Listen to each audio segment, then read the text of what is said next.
Nós estamos numa série de exposições na carta de Paulo aos Filipenses, e hoje, com a graça de Deus, nós estaremos meditando no capítulo 3, versículos 1 ao 11.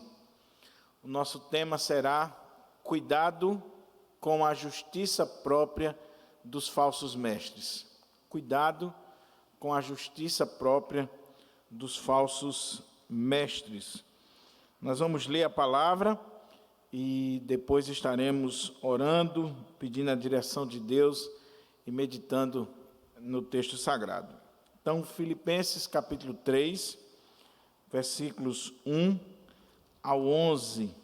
Eu estou lendo aqui na Nova Almeida Atualizada.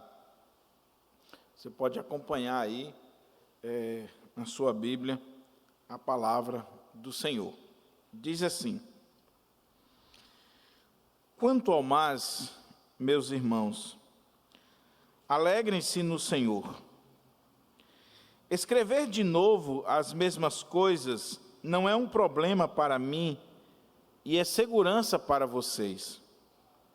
Cuidado com os cães, cuidado com os maus obreiros, cuidado com a falsa circuncisão, porque nós é que somos a circuncisão, nós que adoramos a Deus no Espírito e nos gloriamos em Cristo Jesus, em vez de confiarmos na carne. É verdade que eu poderia confiar na carne. Se alguém pensa que pode confiar na carne, eu ainda mais. Fui circuncidado no 8º dia, sou da linhagem de Israel, da tribo de Benjamim, hebreu de hebreus. Quanto à lei, eu era fariseu. Quanto ao zelo, perseguidor da igreja. Quanto à justiça que há na lei, irrepreensível.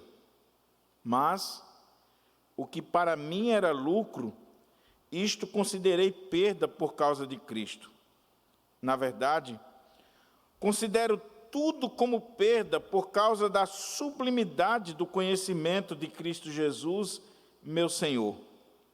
Por causa dele, perdi todas as coisas e as considero como lixo para ganhar a Cristo e ser achado nele, não tendo justiça própria que procede de lei, mas aquela que é mediante a fé em Cristo, a justiça que procede de Deus, baseada na fé. O que eu quero é conhecer Cristo e o poder da sua ressurreição, tomar parte nos seus sofrimentos e me tornar como ele na sua morte, para de algum modo alcançar a ressurreição dentre os mortos. Mantenha a sua Bíblia aberta para que a gente possa considerar o texto sagrado. Nós vamos orar e nós vamos pedir a direção de Deus para a exposição que nós estaremos fazendo neste momento, e esperamos em Deus que o Senhor nos edifique, que o Senhor nos instrua, que o Senhor nos oriente na exposição da sua palavra. Pai querido, mais uma vez nós temos a honra e o privilégio bendito e sacrossanto de lermos a tua palavra, de meditarmos na tua palavra, de podermos estar expondo a tua palavra para a tua igreja. Ó Deus, que esta série de Filipenses possa estar fazendo diferença na nossa vida e que o teu nome a cada dia seja glorificado. Transforma o nosso coração, Senhor. Arranca de nós todo e qualquer resquício de justiça própria, de legalismo, de ensinos falsos.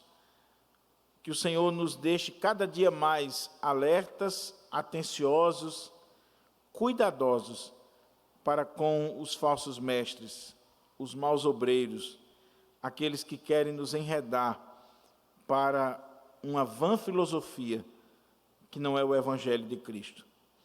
Fala conosco, Senhor, nesta tarde. Trabalha o nosso coração, em nome de Jesus. Amém. Amém. Mantenha a sua Bíblia aberta. Como eu disse, o nosso tema será Cuidado com a justiça própria dos falsos mestres. Nós estamos nesta caminhada na carta aos Filipenses, e é interessante que quando nós olhamos esse texto aqui, logo no início, quando ele diz assim, quanto ao mais, parece que Paulo está encerrando a carta, ou parece que nós estamos diante de uma outra carta. Há uma discussão muito grande entre os estudiosos quanto ao fato de Filipenses não ser uma carta só, mas um conjunto de cartas que foram aqui agrupadas e que estão juntas conosco aqui na carta aos Filipenses. Porém, a ideia aqui é que Paulo está simplesmente iniciando um outro assunto. Não é uma carta nova, mas um outro assunto. Ele está começando a chamar a atenção dos irmãos para outro tema. Ele havia acabado de falar sobre a unidade da igreja, ele havia chamado a atenção daqueles irmãos para a recepção que eles deveriam dar para Timóteo e Epafrodito, e após falar sobre esse assunto, Paulo diz, quanto ao mais, meus irmãos, alegrem-se no Senhor.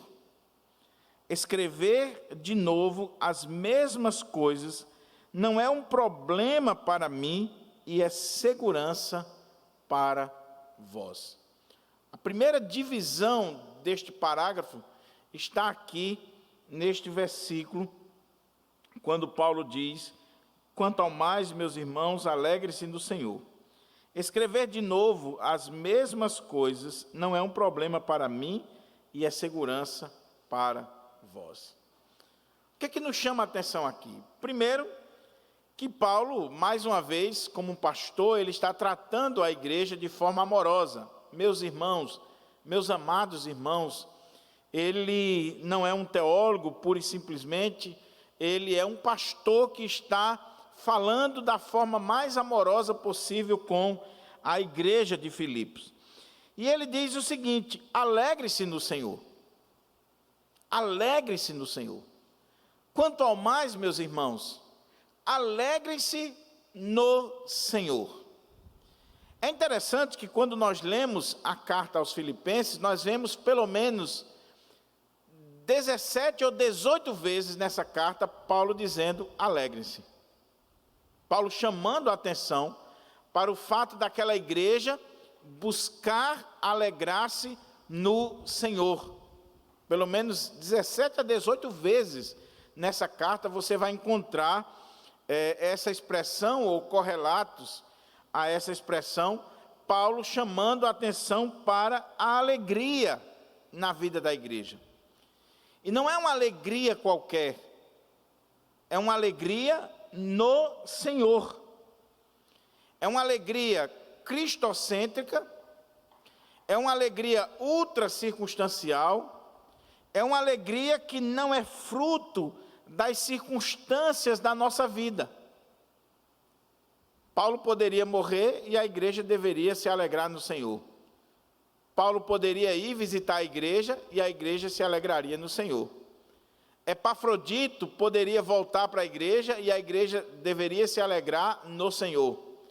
Timóteo poderia ser enviado para a igreja e a igreja deveria se alegrar no Senhor. Assim como eles não poderiam ir e a igreja deveria se alegrar no Senhor. O que Paulo está dizendo é, meus irmãos, independente de qualquer circunstância, alegrem-se no Senhor. E alegria é diferente de felicidade. Felicidade geralmente é um bem-estar por causa de coisas externas ou materiais. Você ganhou alguma coisa, você fica super feliz. Mas a alegria é algo interno, independe das circunstâncias, independe do momento, porque essa alegria aqui é uma alegria fruto da presença do Senhor Jesus na nossa vida. Então Paulo começa já este capítulo dizendo assim, quanto ao mais, meus amados irmãos, alegrem-se no Senhor. Aí ele diz, escrever de novo as mesmas coisas não é um problema para mim e é segurança para vocês. A grande questão é, quando ele diz isso, a que ele se refere? Alguns estudiosos dizem que quando ele está falando aqui, escrever de novo as mesmas coisas, não é um problema para mim e é segurança para vós, ele estaria fazendo referência ao que ele vai dizer agora, em seguida. Porque agora Paulo vai falar dos falsos mestres, dos judaizantes, daqueles que defendiam um legalismo e uma justiça própria. Então, como Paulo já falou desse assunto diversas vezes, provavelmente ele tenha pregado sobre isso na igreja de Filipos, ou em alguma outra carta que ele enviou à igreja de Filipos, ele havia tratado desse assunto dos judaizantes, dos falsos mestres, da falsa circuncisão. A outra possibilidade, e talvez essa seja a mais correta, porque está mais próxima na questão do contexto, é que quando Paulo diz assim, escrever de novo as mesmas coisas não é um problema para mim, mas é segurança para vocês, ele está falando do fato da alegria. Porque ele, mais uma vez ele está dizendo, alegre-se no Senhor. E ele, repetidamente nessa carta, como eu falei, ele trata desse assunto de alegrar-se no Senhor. Então ele diz, alegrai-vos no Senhor. Outra vez digo, alegrai-vos no Senhor. Mais uma vez eu digo para vocês, alegrai-vos no Senhor. Então, quando ele chega no capítulo 3, e no capítulo 4 ele vai falar isso também, alegria no Senhor, alegrai-vos no Senhor, e por aí vai. Ele está dizendo, eu não tenho problema, meus irmãos, de repetir para vocês as mesmas coisas. Eu não tenho problema de repetir para vocês que vocês devem se alegrar no Senhor. De trazer à memória de vocês o fato de que vocês devem se alegrar no Senhor. Sabe por quê? Porque isso é segurança para vocês. Então, quer Paulo esteja falando do tema da alegria, que é repetido na carta, quer Paulo esteja falando do tema dos judaizantes, que vai aparecer pela primeira vez na carta, então fica mais duvidoso, porém é uma possibilidade. O ponto aqui de Paulo é, eu não tenho problema de tratar do mesmo assunto com vocês. E isso aqui é um alerta para nós pastores, porque geralmente pastor, pregador, aquele que ministra a palavra, ele tem uma tendência de querer trazer coisas novas, novidades. Então ele se preocupa em pregar assuntos que sejam inéditos para a igreja. Isso é complicado, até porque é o antigo evangelho. É a palavra que está aqui há 2000 anos. E principalmente um pastor que está numa igreja há mais de 10 anos, é claro que ele vai ter que repetir muita coisa, constantemente. Pregar o mesmo texto, muitas vezes pregar o mesmo sermão. E ele tem que ter esse conceito do apóstolo Paulo de que não é problema, pelo contrário, é segurança para a igreja, quando você traz à memória da igreja as mesmas coisas, os mesmos assuntos, os mesmos temas, porque nós temos a tendência de nos esquecermos facilmente daquilo que nós ouvimos, daquilo que nós recebemos, daquilo que nós estamos aprendendo. Então, essa é a primeira coisa que Paulo faz aqui, é a primeira divisão da carta. Ele diz, quanto ao mais, meus irmãos, alegrem-se no Senhor. Escrever de novo as mesmas coisas não é um problema para mim e é segurança para vocês. Feliz a igreja que tem um pastor que de vez em quando ele volta a tratar dos mesmos assuntos basilares, dos princípios rudimentares da fé, do basicão mesmo, porque às vezes a gente está querendo coisas grandes, novidades, e a gente esqueceu o feijão com arroz, e deve o pastor trazer de novo o feijão com arroz, para a igreja voltar à fé, voltar às bases da fé. A partir daqui, Paulo vai tratar desse tema, que é a justiça própria, ou legalismo.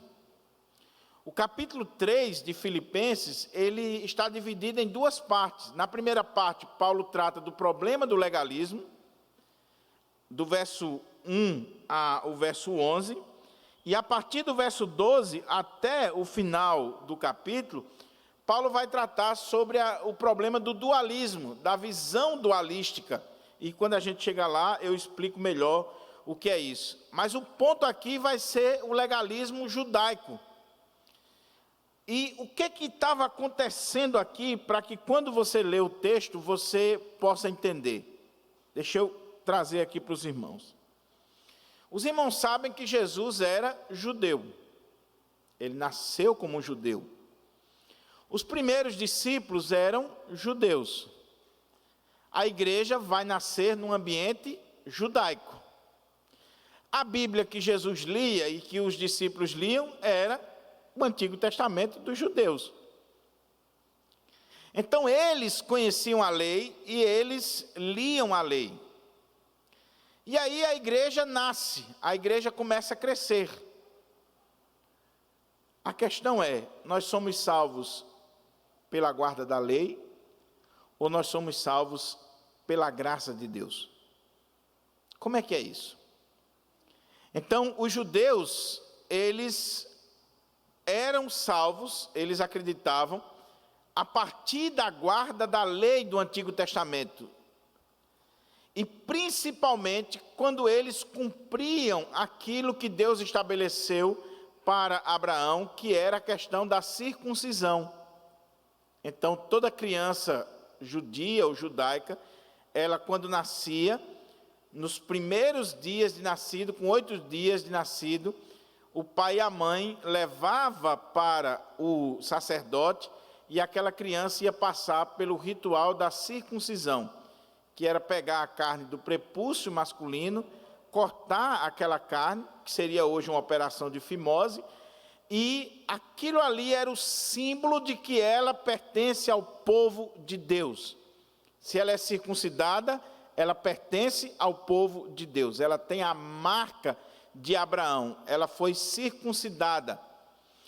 E havia pessoas que eram circuncidadas já como adultos, para pertencer ao povo de Deus. E os ismaelitas, que são descendentes de Ismael, que era o outro filho, né, de Abraão, eles geralmente eram circuncidados com 13 anos, porque quando você lê lá em Gênesis, Ismael foi circuncidado com 13 anos. Então, o judeu puro era circuncidado ao 8º dia. Os judeus descendentes de Ismael, né, os árabes hoje, eles eram circuncidados com 13 anos. E havia os prosélitos, havia aqueles que, por aderirem à fé judaica, eles eram circuncidados. Então, o judeu, ele tinha isso na cabeça. Nós somos o povo de Deus, porque nós carregamos no nosso corpo a marca do povo de Deus, a circuncisão, porque nós guardamos a lei, porque nós vivemos de acordo com a lei. A questão é, a igreja vai crescendo e gentios vão aderindo à fé, vão chegando à igreja. Você vai ver no Novo Testamento, principalmente no livro de Atos, quando os gentios começam a se converter, o caso de Cornélio e tantos outros.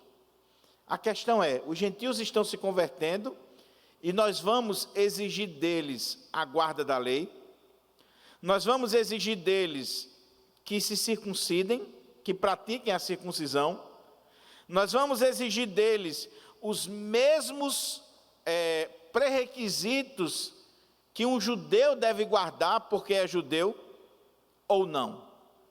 Então Paulo e os demais apóstolos, eles começam a pregar que o homem não é salvo pela guarda da lei ou porque ele é circuncidado, mas ele é salvo pela graça por meio da fé em Cristo Jesus.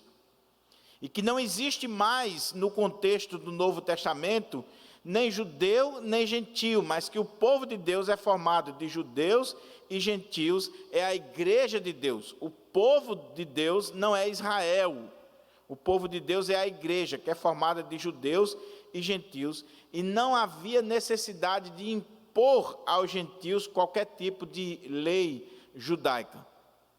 Era isso que os apóstolos pregavam.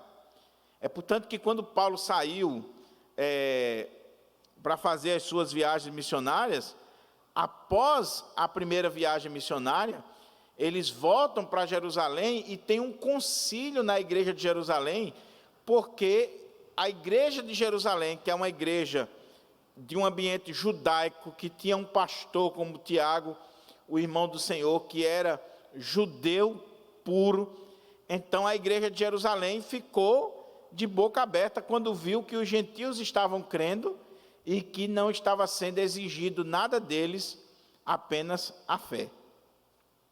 E aí a igreja se reúne, você lê o capítulo 15 de Atos, há um debate, o negócio pegou ali, Pedro vai falar, Paulo vai falar, os apóstolos, Tiago, e no final o Espírito Santo desceu ali e deu uma direção para a igreja, dizendo o seguinte: pareceu bem ao Espírito Santo e a nós não impor nada aos irmãos gentios, a não ser que se afastem dos ídolos, que não comam a carne sufocada, nem pratiquem a prostituição.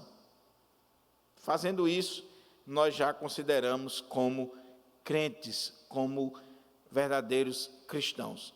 Porém, mesmo o concílio tendo se reunido e tomado essa decisão, Paulo sai para a segunda viagem missionária e começa a plantar igrejas, e começa a fazer a obra, e plantou a igreja de Filipos e tantas outras.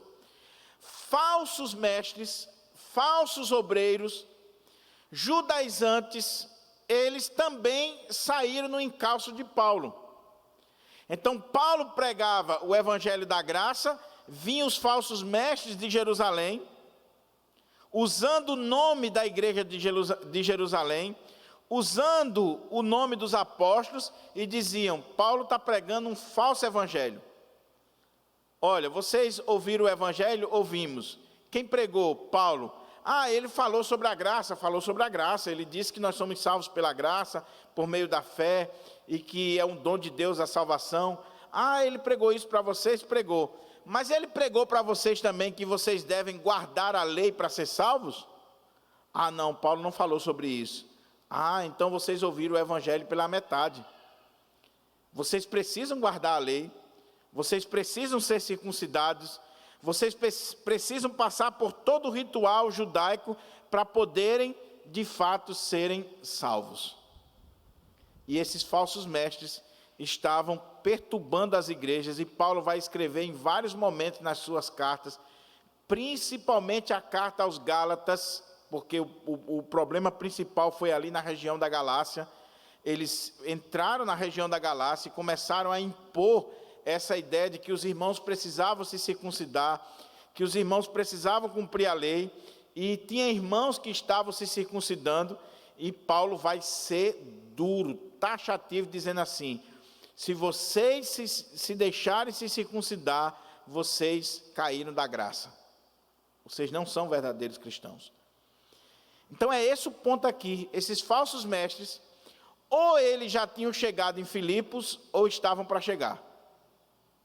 Ou eles já tinham chegado ali, ou Paulo, já prevendo a chegada deles, Paulo vai dar um alerta para aquela igreja e dizer: meus irmãos, cuidado com os falsos obreiros, com os maus obreiros, com os falsos mestres, com a falsa circuncisão.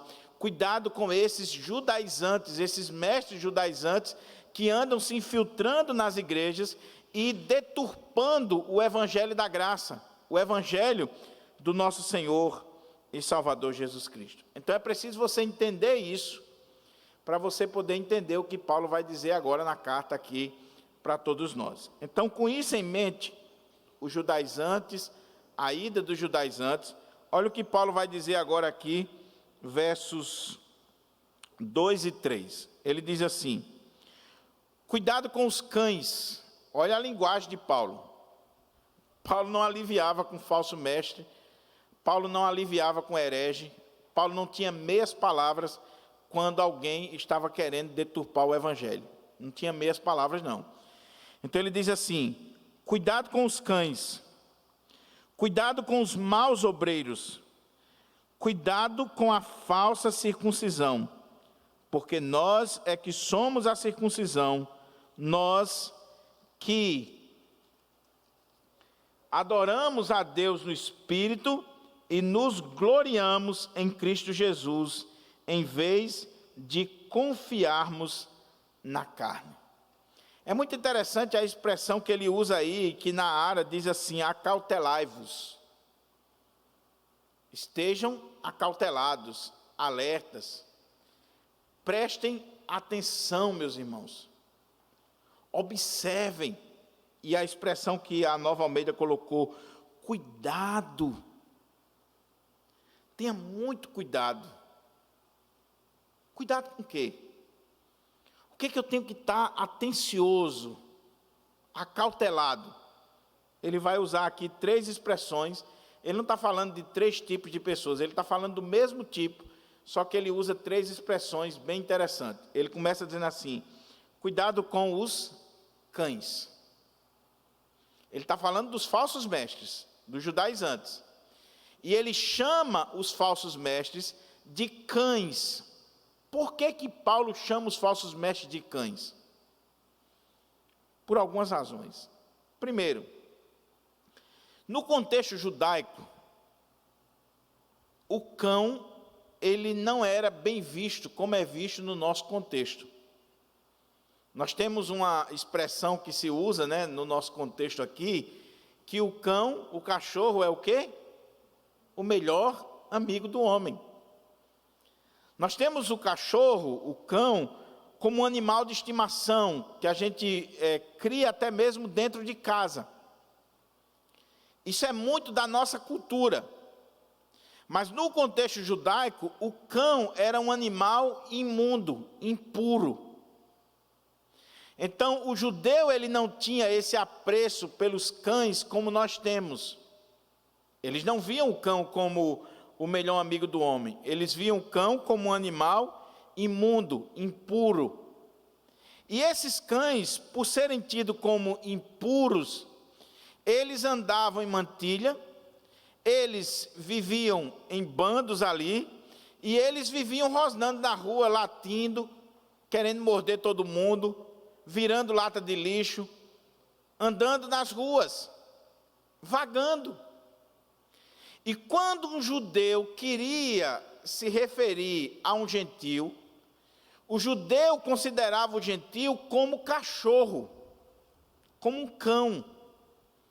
Porque você chamar alguém de cão, era você dizer que aquela pessoa é a mais desprezível, a mais vil. É por isso que quando Saul vai perseguir Davi, ele diz que está perseguindo o quê? Como é que é a expressão lá? Um cão morto. Davi era como um cão morto. Diante do rei, um rapazinho do campo, um pastorzinho de ovelha, diante de um rei preparado. O rei está perseguindo um cão morto. Então Paulo começa dizendo assim: vocês, falsos mestres judaizantes, vocês que olham para os gentios e consideram os gentios como cães, como impuros, como desprezíveis, vocês é que são cães. Vocês é que são imundos. Vocês é que são impuros. Vocês é que são desprezíveis. Paulo está virando a metralhadora para o lado deles. Segunda coisa que ele diz aqui, que é muito interessante: cuidado com os cães, cuidado com os maus obreiros, ou os obreiros maus. Aqueles homens eram obreiros, missionários itinerantes, só que eles eram maus. Por quê? O intuito deles, meus irmãos, era destruir as igrejas, era destruir o trabalho de Paulo. Eles não plantavam igrejas, eles não evangelizavam, mas toda vez que Paulo plantava uma igreja, que Paulo estabelecia uma igreja, eles iam lá para tentar destruir o trabalho. O que é isso? Um mau obreiro. Um obreiro mau. Você já viu aquele tipo de pessoa que não constrói nada, mas para destruir é com ela mesma? É um mau obreiro, meu irmão.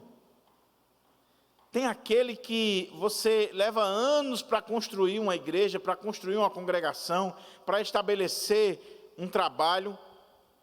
Aí chega o mau obreiro, em questão de dias ele destrói. E ele não está nem aí, porque ele não derramou lágrimas por aquele trabalho, ele não plantou aquele trabalho, ele não ama aquelas pessoas, ele não está nem aí de dividir, de espalhar.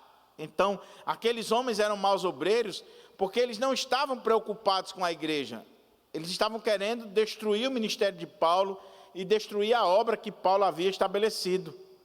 Então, Paulo ia na frente abrindo igrejas, eles vinham atrás tentando destruir a igreja. E Paulo chama de maus obreiros. Cuidado com a falsa circuncisão. E é interessante que a expressão que aparece aqui no texto original, que Paulo utiliza aqui e que foi traduzida como falsa circuncisão, a palavra é mutilar, mutilação. O que é que Paulo está dizendo? O que é que era a circuncisão? A circuncisão era, levava-se a criança para o sacerdote cortava a carne do prepúcio, e aí a criança estava circuncidada. Esses falsos mestres chegavam nas igrejas, e aí eles estavam obrigando os irmãos a se circuncidarem, para serem salvos. Paulo diz: meus irmãos, o que vocês estão fazendo é simplesmente mutilando-se, cortando-se indevidamente. Não tem nada de circuncisão que vocês estão fazendo. Isso não é a verdadeira circuncisão. Isso é uma mutilação do corpo. Vocês estão simplesmente se cortando, sem nenhum tipo de eficácia espiritual, sem estar cumprindo o mandamento de Deus. Vocês estão simplesmente mutilando-se. É uma falsa circuncisão. Então preste atenção nisso aqui, meus irmãos, porque no final eu vou fazer mais algumas aplicações, mas o ponto é, ainda hoje existe cães, existe maus obreiros e existe falsa circuncisão, existe ensinos de homens que é passado com uma piedade muito grande, mas que você está simplesmente se mutilando, se autodestruindo, está simplesmente se penalizando e não tem nada a ver com as coisas de Deus.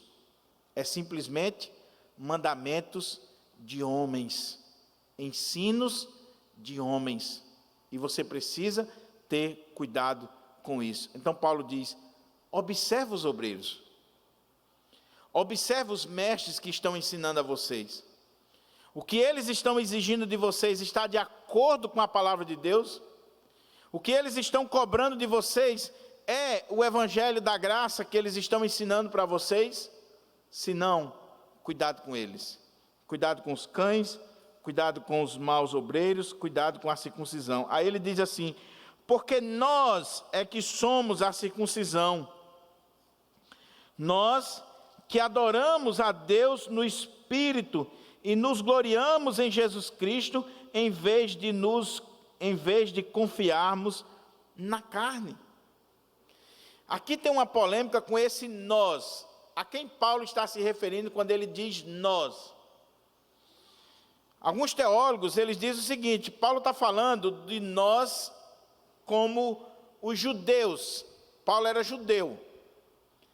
E ele, como um judeu cristão, um judeu convertido, ele era a verdadeira circuncisão. Por quê? Porque além de circuncidado na carne, Paulo adorava a Deus no Espírito, e Paulo se gloriava em Cristo, e ele não se gloriava ou confiava na carne. Então, alguns comentaristas desse texto, eles dizem o seguinte, que esse nós aqui é o nós, a mesma coisa quando Paulo fala lá em Efésios, quando ele diz assim, nós e vós em Efésios, o nós está se referindo aos judeus, e vós está se referindo aos gentios. Então, há uma possibilidade sim de Paulo estar fazendo referência ao fato dele ser judeu, mas é um judeu crente, é um judeu convertido. E como judeu convertido, ele tem a marca da circuncisão, ele é circuncidado, ele nasceu como judeu, mas ele não se gloria nessa justiça própria que procede da lei. Ele se gloria em Cristo, porque agora ele é um judeu convertido, um judeu crente. Então ele diz: nós, os judeus crentes, os judeus convertidos, nós é que somos a verdadeira circuncisão, e não esses aí que não querem saber de Cristo ou do Evangelho da graça, nós que não confiamos na carne. Outros intérpretes dizem que Paulo aqui, como ele está escrevendo para a igreja de Filipos, esse nós aqui inclui tanto judeus convertidos como gentios convertidos. Nós é que somos a verdadeira circuncisão. Nós é que somos o verdadeiro povo de Deus, o verdadeiro Israel de Deus. Nós, por quê? Porque Paulo vai dizer na carta aos Romanos que nós que somos de Cristo, nós fomos circuncidados não na carne, mas no coração. Quando nós fomos batizados, nós recebemos a marca no batismo, nós recebemos a marca que nós pertencemos ao povo de Deus, nós somos o povo de Deus, a igreja de Deus, nós, judeus e gentios convertidos.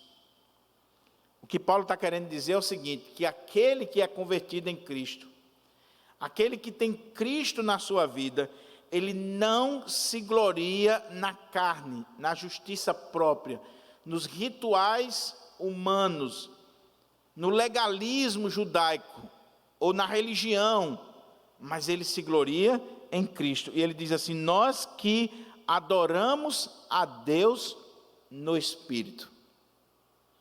Lembra lá quando Jesus tem um encontro com aquela mulher e ela diz assim: Senhor, onde é que nós devemos adorar?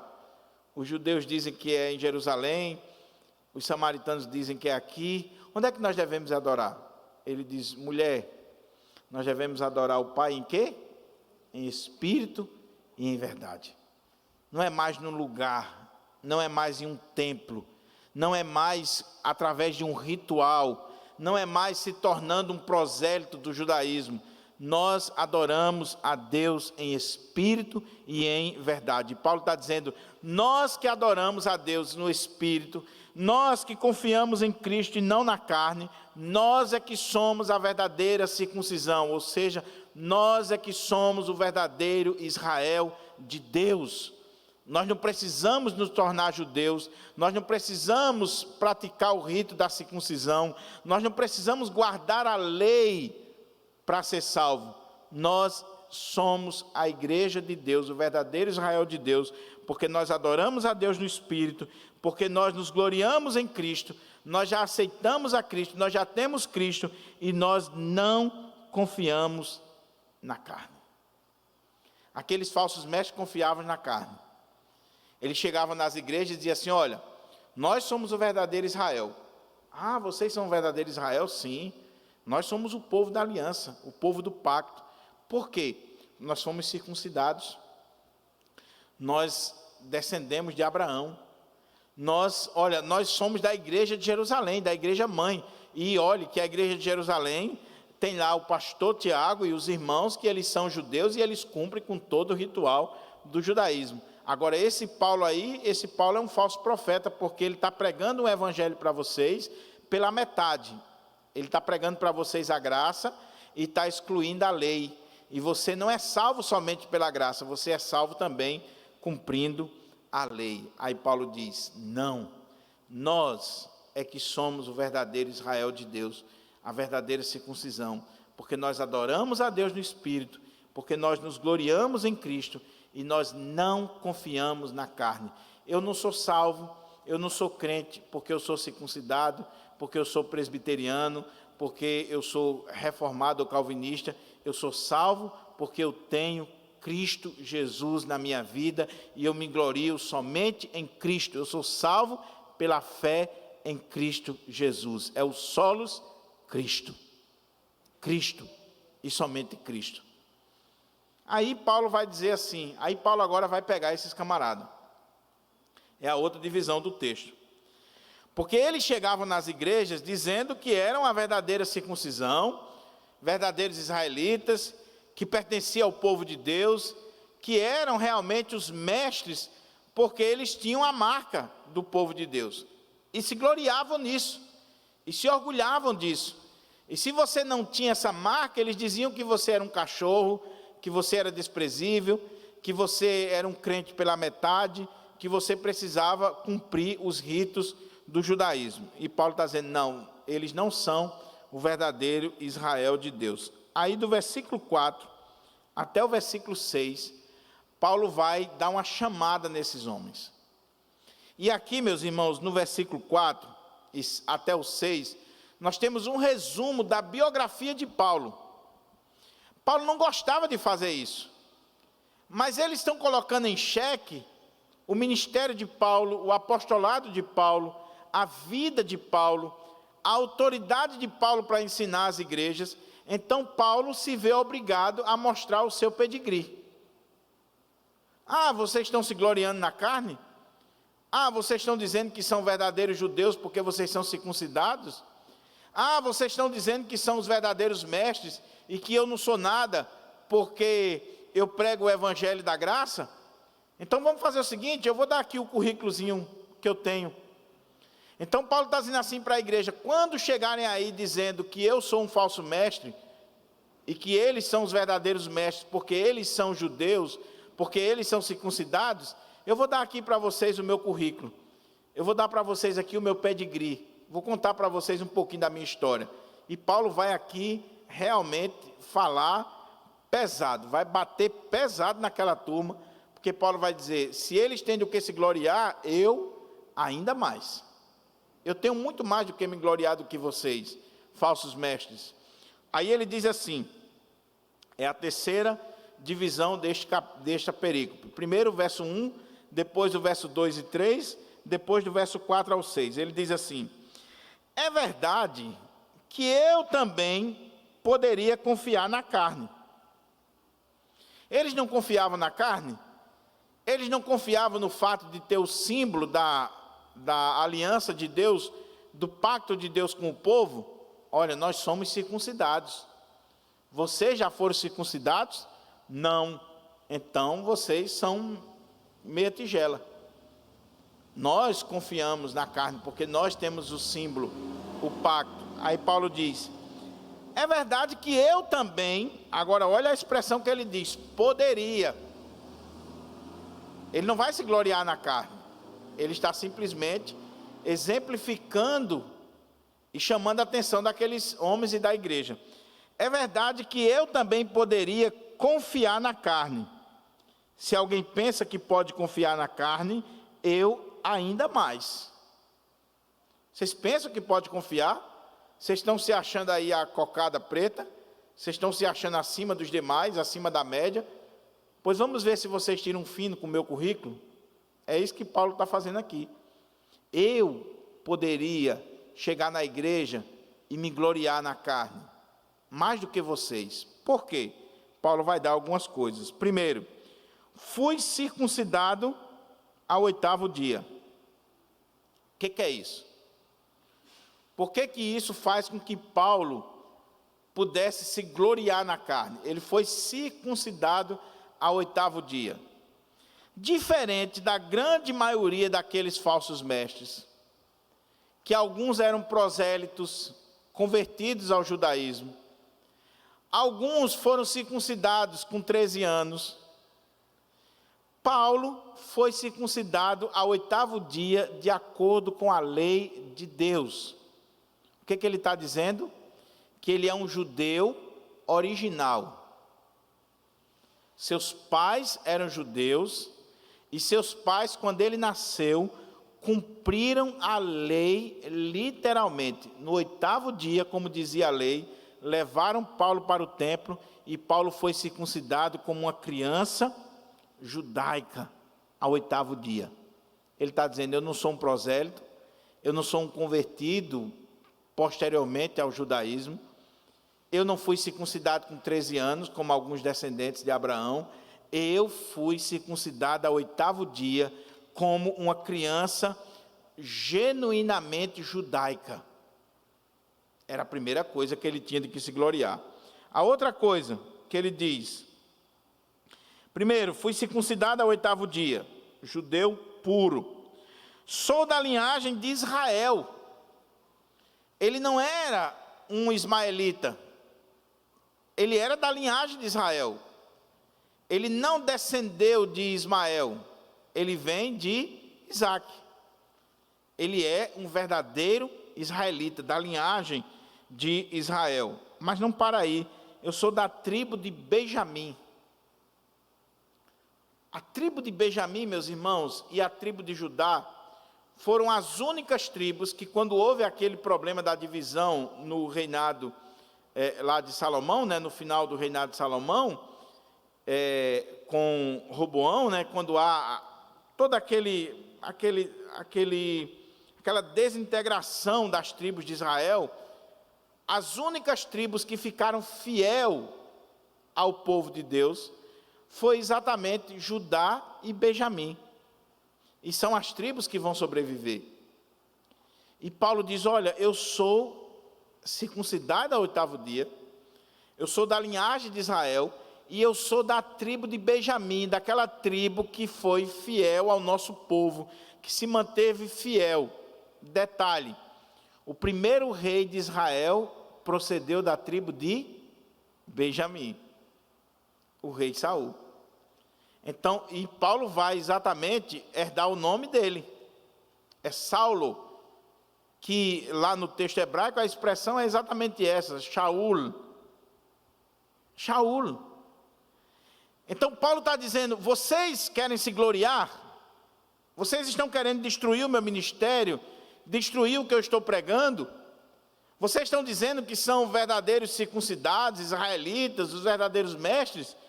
Pois eu, Saulo, eu fui circuncidado ao 8º dia, eu sou da linhagem de Israel, eu sou da tribo de Benjamim, essa tribo tão importante que deu o primeiro rei para a nossa nação. Eu tenho o nome do primeiro rei de Israel, mas ele não para aí. Eu sou hebreu de hebreus. O que ele está dizendo? Ele não só, alguns intérpretes levantam essa questão aqui, ele não só é filho de uma hebreia, mas de um hebreu. É um ponto. Segundo ponto, apesar dele ter nascido na diáspora, ele é um hebreu que fala o hebraico. Ele é hebreu de hebreus, ele é um hebreu raiz. Então ele fala o hebraico. Ele não fala uma linguagem da diáspora, pura e simplesmente.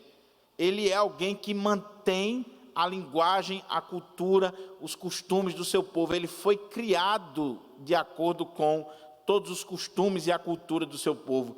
Ele é hebreu de hebreus. Ele fala hebraico, ele fala a linguagem do povo de Deus.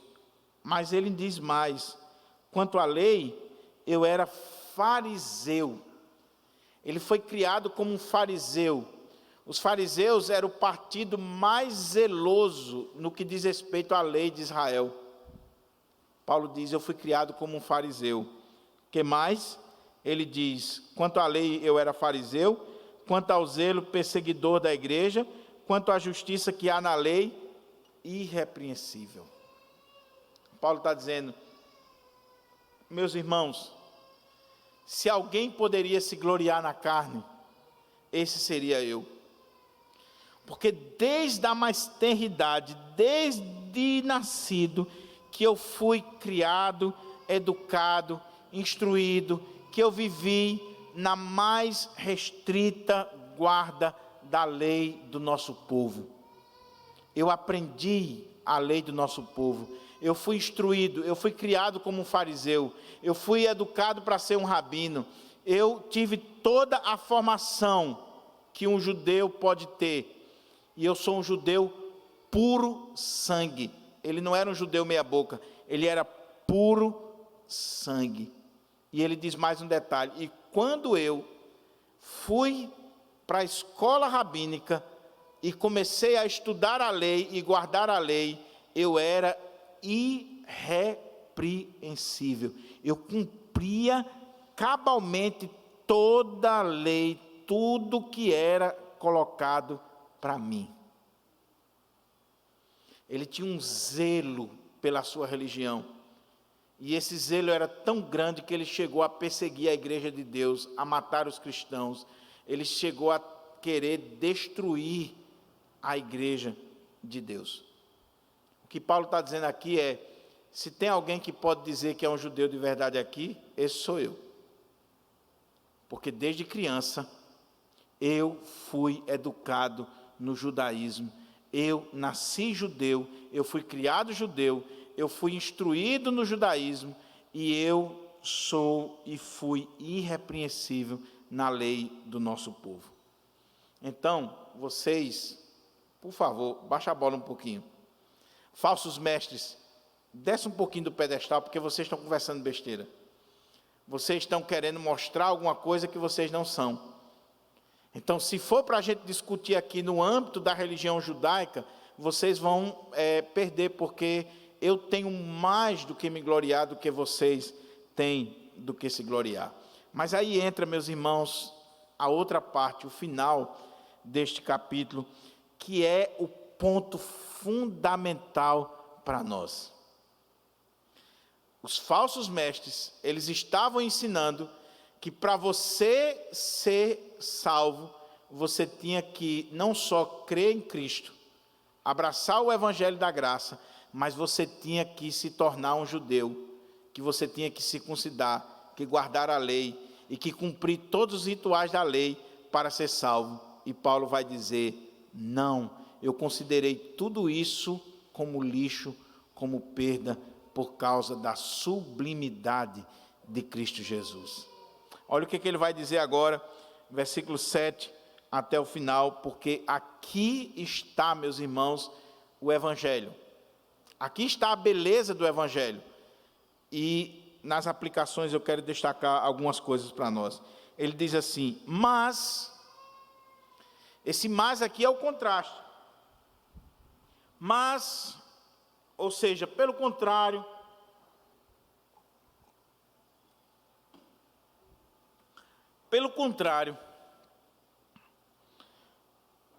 o que para mim era lucro, o que para mim era algo que eu poderia me gloriar, poderia ser lucro, isso considerei como perda por causa de Cristo. Ou seja, o que Paulo está dizendo é: eu olho para trás e eu vejo todo este currículo, todo este pedigree, toda essa religiosidade, toda essa formação, e eu poderia considerar isso como lucro, mas eu considero como perda por causa de Cristo.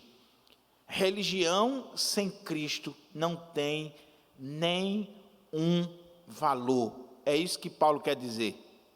Não adianta você ser circuncidado, não adianta você tentar cumprir os mandamentos, não adianta você ser irrepreensível na lei, você ser batizado, ser isso, ser aquilo, você cumprir todos os rituais da religião. Se não tiver Cristo, você está completamente perdido. Então Paulo está dizendo que quando você pratica os rituais da religião, sem Cristo, meu irmão, você está perdido. Porque em Cristo, tudo isso aí, olha, não tem valor algum. Ele diz assim: mas o que para mim era lucro, isso considerei perda por causa de Cristo. Na verdade, considero tudo como perda por causa da sublimidade do conhecimento de Cristo Jesus, meu Senhor. Veja, meus irmãos, que Paulo foi educado no judaísmo, Paulo aprendeu filosofia, Paulo aprendeu religião, Paulo aprendeu tantas coisas, mas ele considera tudo como perda por causa da sublimidade do conhecimento de Cristo. Não existe nada neste mundo, nenhum conhecimento, quer filosófico, quer religioso, que se compare ao conhecimento da sublimidade de Cristo Jesus. Nada, nada, absolutamente nada.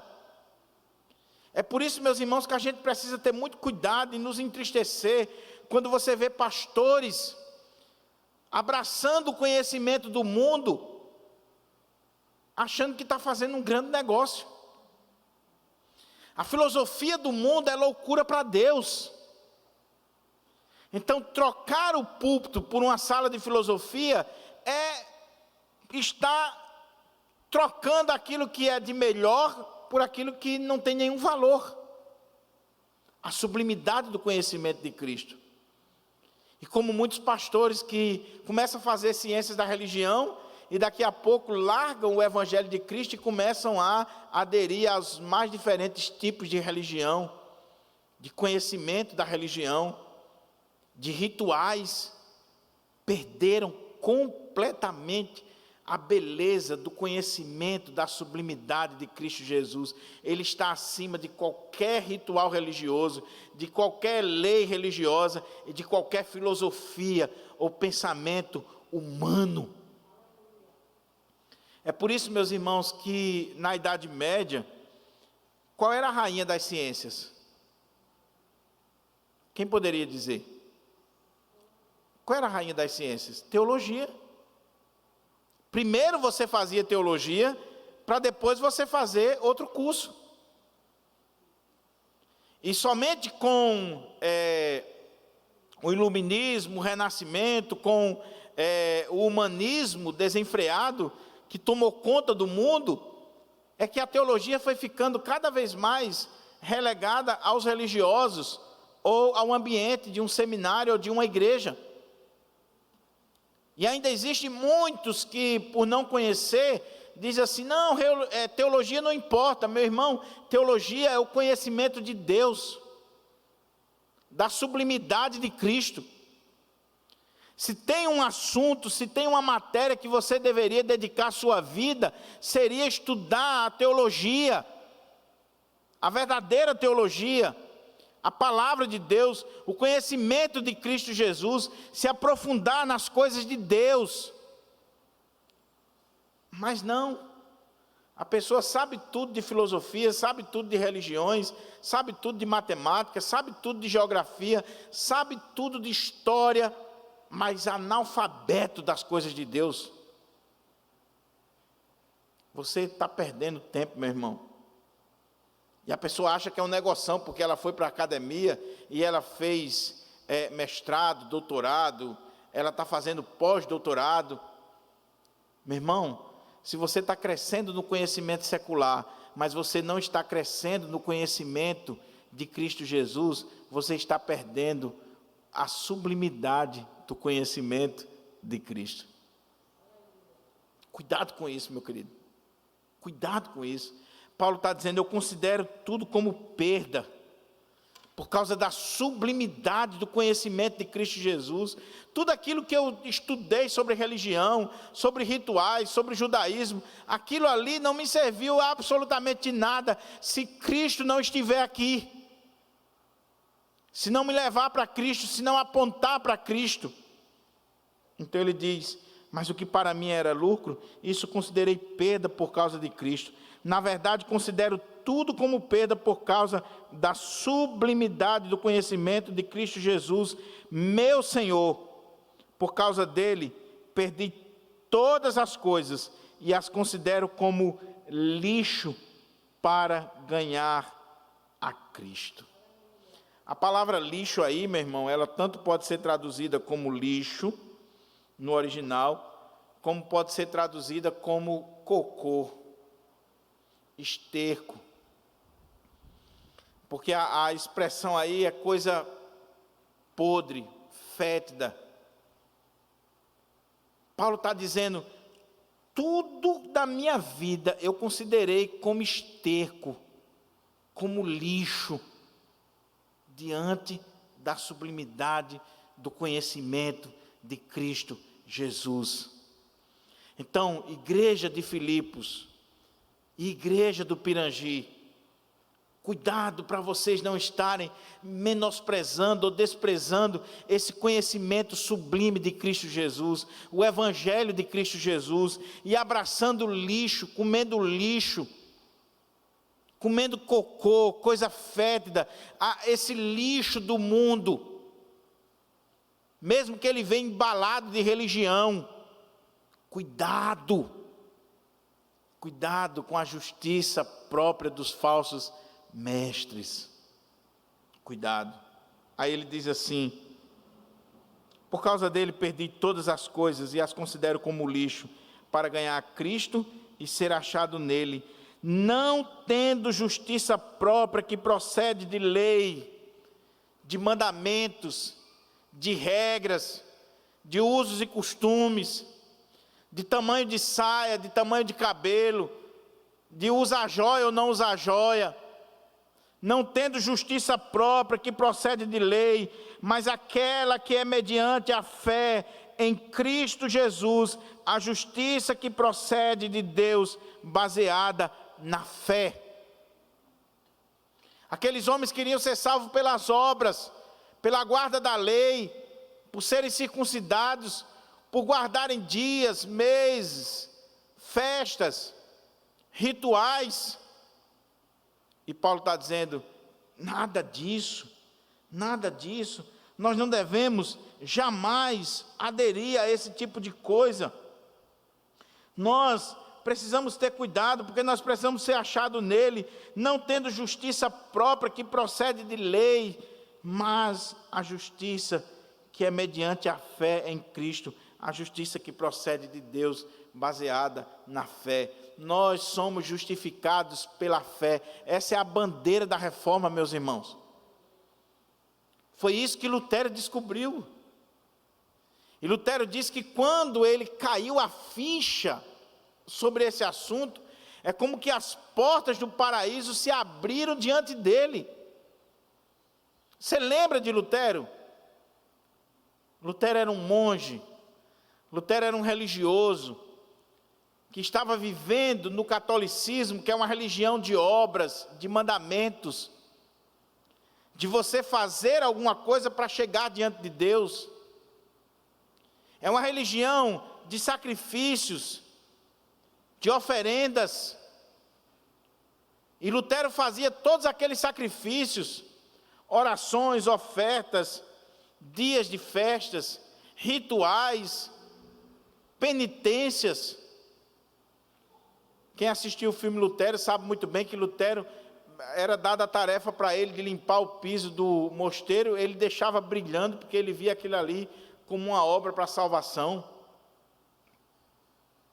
Só que cada dia mais o coração dele ia ficando pesado, porque a religião legalista, a religião de obras, quanto mais você tenta cumprir e você vai quebrando aqueles mandamentos, mais você vai ficando angustiado, porque você sabe que você não consegue cumprir a lei, você sabe que você não consegue cumprir os mandamentos, que você não consegue viver à risca aquilo que está sendo colocado para você.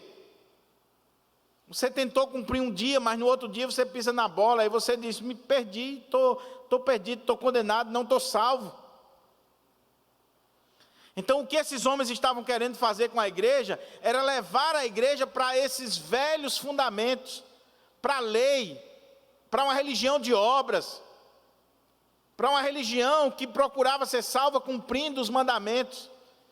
E os mandamentos nunca foi dado para salvar o homem. Os mandamentos foi dado exatamente para mostrar que o homem, por justiça própria, por ele mesmo, ele jamais seria salvo. Os mandamentos foi dado para condenar o homem, para mostrar o pecado, para dizer: você é um pecador. Você é um pecador. Não, não sou pecador. Não? Pois vamos ver aqui a sua vida. Vamos ler aqui os 10 mandamentos e ver se você tira um fim nos 10 mandamentos. Vamos ver aqui. Será que você adora a Deus sobre todas as coisas?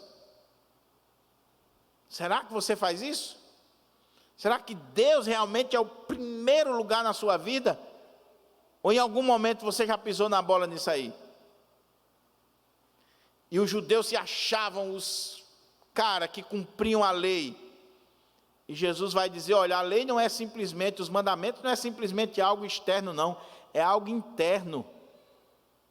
Então adulterar, quando diz lá não adulterarás, Jesus diz, olha, quando o texto diz não adulterarás, não é simplesmente você ir para a cama com uma mulher não. Ah não, eu nunca adulterei porque eu nunca fui para a cama com mulher nenhuma, eu só fui para a cama com a minha esposa. Aí Jesus diz, aquele que olhar para uma mulher com intenção impura já adulterou com ela. Quem nunca fez isso? Me diga. Quem é o homem que nunca olhou para uma mulher e não passou na sua cabeça um pensamento impuro? Já adulterou, meu irmão. Já adulterou, minha irmã. Quando você vê lá o galã da novela e você passou na sua mente o pensamento impuro. Ou seja, pela lei jamais nós seríamos salvos, porque a lei ela vem para mostrar que nós somos pecadores. Que nós somos pecadores e que nós estamos perdidos. Então, quando nós colocamos a lei diante do povo, a lei humilha, a lei ela faz com que a pessoa se sinta miserável. E a questão é, e agora o que eu faço? Ah, o que eu faço? A lei te condena, mas Jesus morreu por você. Jesus cumpriu a lei por você. Jesus deu a vida por você e Ele tem salvação para você. É por isso que a evangelização tem que começar pela lei. Quando a gente vai evangelizar, mostra a lei. Porque quando você mostra a lei, o cara se desespera.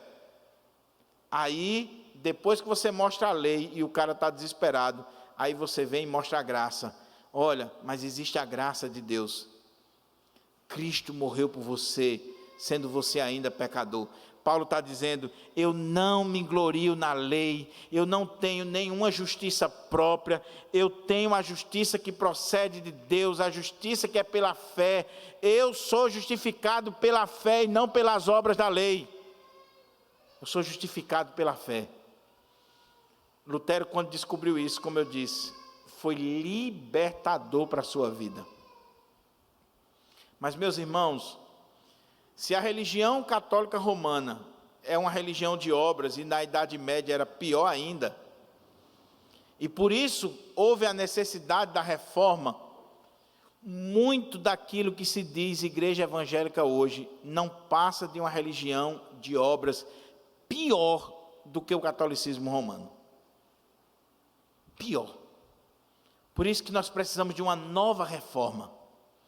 Porque tem pessoas ainda hoje, em pleno século 21, sendo oprimida nas igrejas, sendo oprimida na religião, sendo oprimida por falsos mestres, por falsos obreiros, por picaretas, que impõem regras, leis, mandamentos, costumes, usos e costumes sobre as pessoas, dizendo para elas que se elas não fizerem daquele jeito, elas não vão ser salvas. E aí a pessoa procura viver um estilo religioso, um tipo de vida pautada na religião, e ela começa a se tornar pura e simplesmente hipócrita, porque ela sabe que ela não cumpre. Na igreja, ela está com a saia lá no dedão do pé, mas em casa, só a misericórdia. Se ela souber que o pastor não está presente, que os irmãos não estão presentes, aí pronto, aí ela se liberta, ou o cara também. Uma religião farisaica, um moralismo imundo, opressor, principalmente para as mulheres. Porque o legalismo, ele pega principalmente as mulheres é quem não pode se embelezar, não pode cortar o cabelo, não pode fazer isso, não pode fazer aquilo.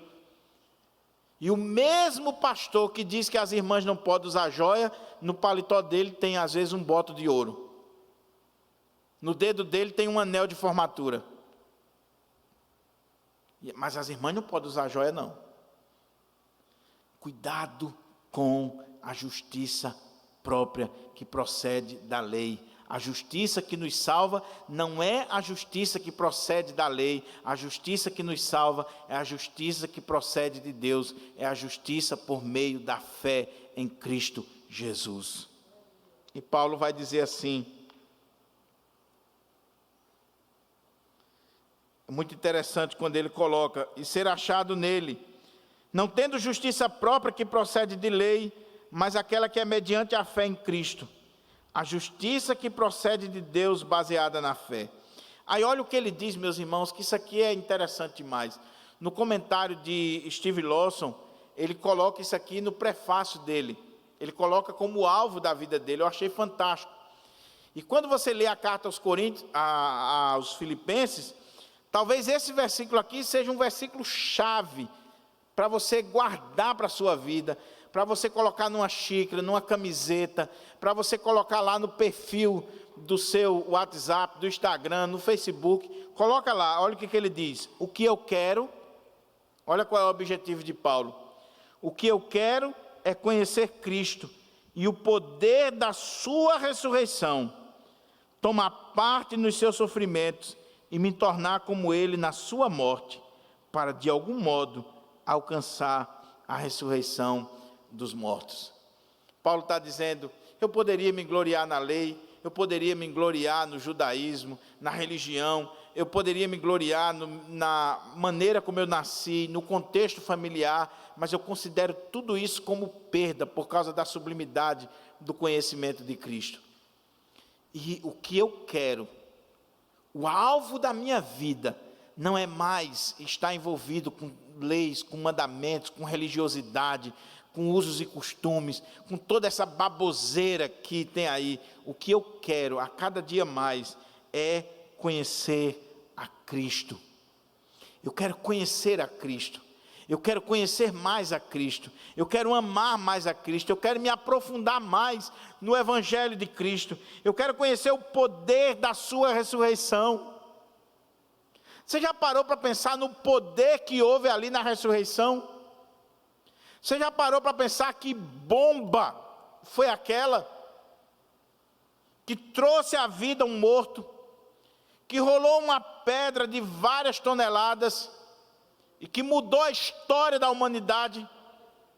Paulo diz, eu quero conhecer Cristo, eu quero conhecer o poder da ressurreição de Cristo, eu quero tomar parte nos seus sofrimentos, eu quero morrer com Ele, eu quero a cada dia como Ele na sua morte, para de algum modo alcançar a ressurreição dentre os mortos. O que Paulo está dizendo?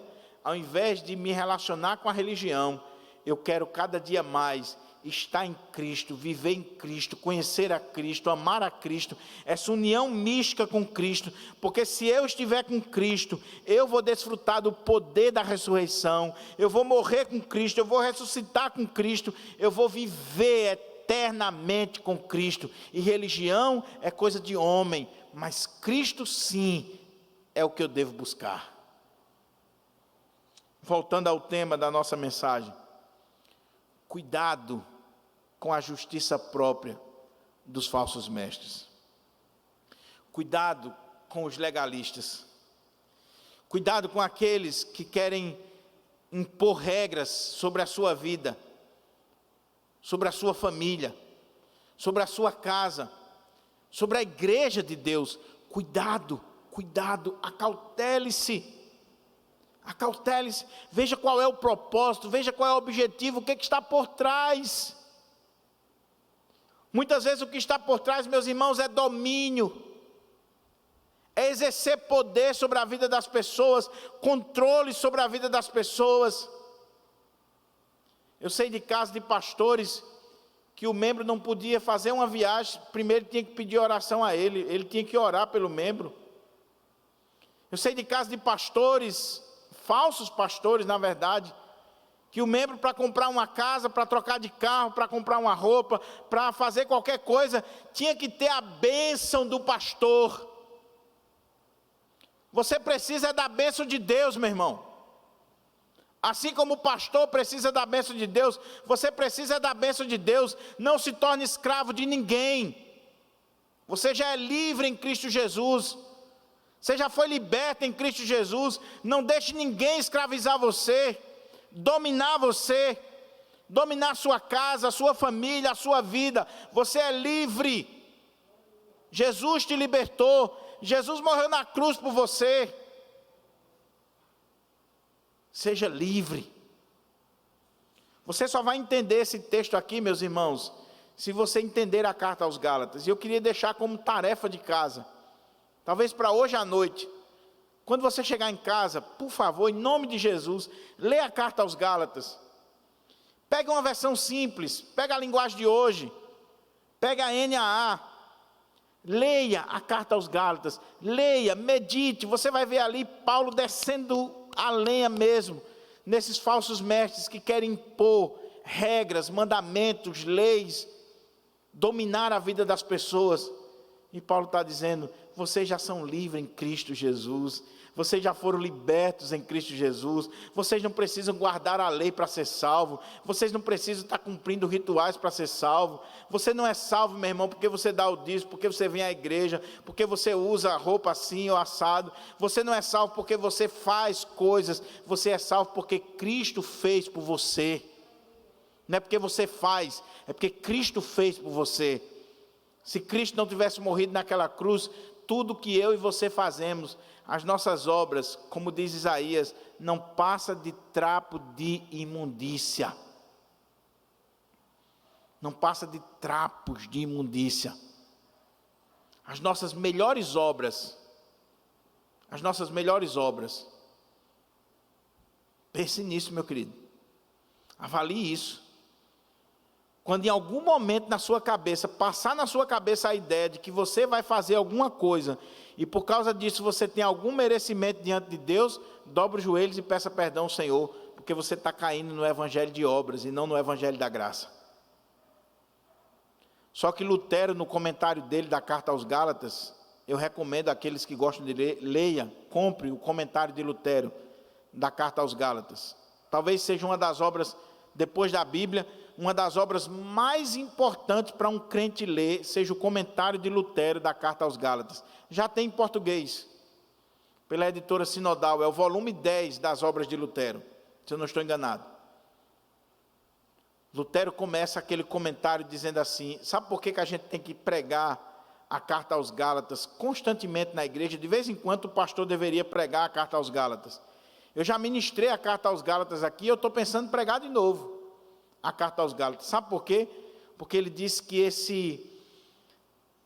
essa questão das obras, de nós sermos salvos pelas obras, é tão complicado na nossa vida, que mesmo você conhecendo o Evangelho da Graça, mesmo você ouvindo continuamente o Evangelho da Graça, às vezes você se pega buscando salvação pelas obras, até na hora da morte. Até na hora da morte. Tem aqui um caixão aqui na frente, e aí a gente está na cerimônia, aí vem um irmão falar sobre o morto. Aí diz assim, meus irmãos, fulano de tal, olha, fulano de tal deve estar num bom lugar, porque era uma pessoa tão boa, tão maravilhosa, era um homem de Deus, era uma mulher de Deus, olha, fazia tudo aqui na igreja, chegava cedo, fazia isso, fazia aquilo. O que é isso, irmão? Salvação pelas obras. Ninguém vai entrar no céu porque faz obras. Você vai entrar no céu por causa da obra de Cristo, do sacrifício de Cristo.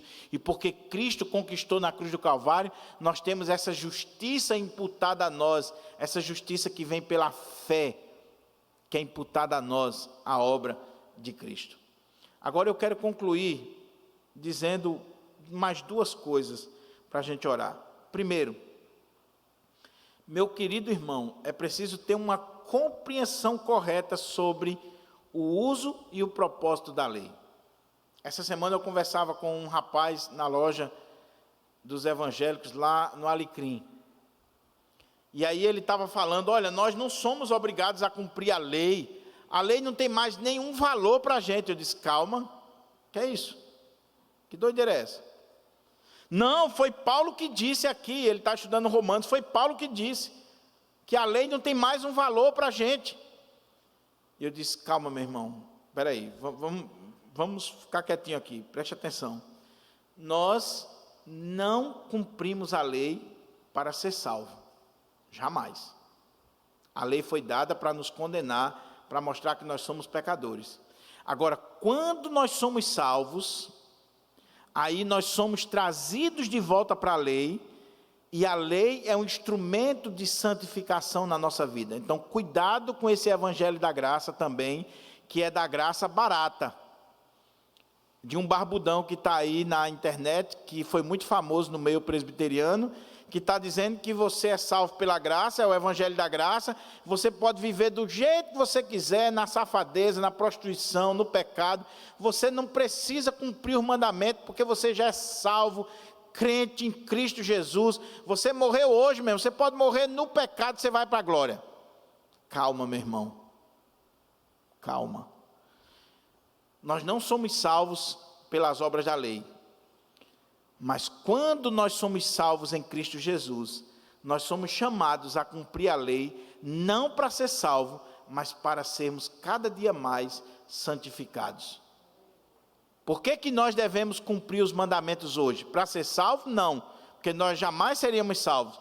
Nós não conseguimos cumprir os mandamentos. Nós devemos cumprir os mandamentos e viver os mandamentos e procurar cada dia mais estar aplicando os mandamentos de Deus à nossa vida, para que a cada dia eu seja santificado. Então, para o ímpio, a lei é condenação. Para o crente, a lei é um instrumento de santificação para a nossa vida. Então, estou colocando isso aqui porque você pode sair daqui e dizer, é o evangelho da graça, então posso viver de qualquer maneira. Olha o dedinho. Você, depois que você é salvo em Cristo, liberto em Cristo, justificado em Cristo, tudo pela fé, nada foi de você. Agora Cristo pega você pela mão e diz, está vendo aqui a tábua dos 10 mandamentos? Estou, Senhor, pronto. Você é grato pelo que eu fiz por você? Viva à luz disso aqui. Ame a Deus sobre todas as coisas e os demais mandamentos que o Senhor coloca para nós. Dá para entender o que eu quis dizer? Para que não deturpe a mensagem. Por último, meu querido irmão, minha querida irmã, cuidado com essa religião do legalismo dos nossos dias aí. Inclusive, no meio reformado. Porque antigamente você, quando falava de legalismo, você só falava do meio pentecostal. Mas existe muito legalismo no meio reformado também. E a gente precisa ter cuidado. Nem tanto ao mar, nem tanto à terra. Nem liberalismo, nem legalismo exacerbado na vida dos outros. Então, cuidado com essa turma que rotula você. Você só é crente se você estiver dentro daquele estereótipo que ela determinou. Se você usar determinada roupa, se você se comportar de determinada maneira, se você frequentar determinados lugares, cuidado com isso. Não tenha nenhuma justiça própria, mas aquela que procede de Deus. Eu termino desafiando você a fazer como o apóstolo Paulo. O que eu quero é conhecer Cristo. O que eu quero é conhecer o poder da sua ressurreição. O que eu quero é tomar parte na sua morte, nos seus sofrimentos, para de algum modo alcançar a ressurreição em Cristo Jesus. Esqueça a religião, esqueça mandamento de homens, usos e costumes, regras de homens, mandamentos de homens. Viva Cristo, Cristo e para a glória de Cristo. Porque eu tenho certeza que se você viver para Cristo e amar a Cristo, você vai viver uma vida de santidade e uma vida que glorifica ao Senhor, em nome de Jesus. Vamos ficar de pé.